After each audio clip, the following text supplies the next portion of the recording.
Salut, c'est Reg, et aujourd'hui j'ai découvert comment a été écrit le dernier Hunger Games.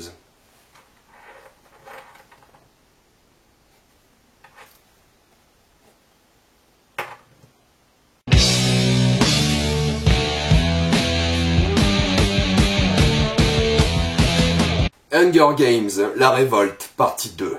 Hunger Games avait un début assez prometteur, et je pensais même donner un avis positif dès la fin du film. Cependant, il a le même problème que le dernier film. Hunger Games redéveloppe et refait évoluer les mêmes personnages en boucle et en boucle. Katniss est le même personnage qu'à la fin du deuxième film, ou au début du premier film à la limite. Et il y a plein d'autres personnages qu'on connaît par cœur, et ça ne sert absolument à rien de les faire développer. Il y a des personnages secondaires qui ont un rôle essentiel dans l'histoire, et qui n'ont pas le droit au développement de personnages. On a encore le droit à du développement de personnages en boucle des mêmes personnages qu'on connaît par cœur, on connaît leur histoire par cœur, ils n'évoluent absolument pas dans le film, et pourtant c'est toujours la même chose. Il y a encore des scènes qui servent à rien, qui ne servent absolument à rien. Bon, et encore je me suis dit ça va parce que c'est qu'au début du film, c'est pas très chiant, ça passe à la limite, et après on a le droit à des scènes d'action qui sont très bien réalisées, très dynamiques, les acteurs sont juste excellents pendant ces scènes d'action, les décors sont splendides, les bruitages sont parfaits, il y a juste rien à dire, les scènes d'action étaient les meilleurs moments du film. Chaque scène d'action était très bien filmée, et c'était juste très divertissant. C'était stressant, il y avait de la tension, c'était juste très bon. Mais ce qui m'a énormément gêné, c'est le troisième acte du film. Sans vous spoiler, le troisième acte gâche tout ce qu'a fait la saga. Tout le développement de personnages, toutes les relations qui ont été établies, le message du film, la manière dont la politique et la guerre fonctionnaient dans le film, et grosso modo, tout ce que faisait plutôt bien la saga Hunger Games.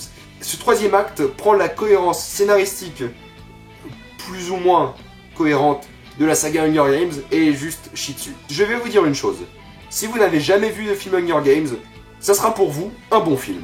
Si vous avez lu les livres et vu la saga Hunger Games, ce troisième acte est la pire chose qui pouvait être faite. Même la réalisation devient de plus en plus débile vers la fin. Même les repères spatio-temporels n'ont plus aucun sens. Et le peu de compassion que j'avais pour la saga Hunger Games a complètement disparu. Pour moi, je mettais Hunger Games au-dessus de Labyrinthe et de Divergente et de tous ces films. Et là, ça l'a juste rabaissé au même niveau. Parce que oui, les acteurs sont bons, oui, les décors sont bons, la musique est bonne, tous les bruitages sont bons, la réalisation est même correcte. Mais dès la fin, même l'épilogue, ça n'a aucun sens. Et tout devient de plus en plus mauvais. Les dialogues deviennent complètement cucu. Tout devient mauvais vers la fin. Et le problème, c'est que la manière dont la fin est faite, et je dis pas que la fin, mais juste vraiment le dernier tiers du film, ça gâche vraiment tout ce qu'a fait le film avant. Toute cette saga. C'est ça le problème. Sur ce, la conclusion, c'est que c'est juste un film moyen. Un film qui touche la médiocrité des films dans son genre.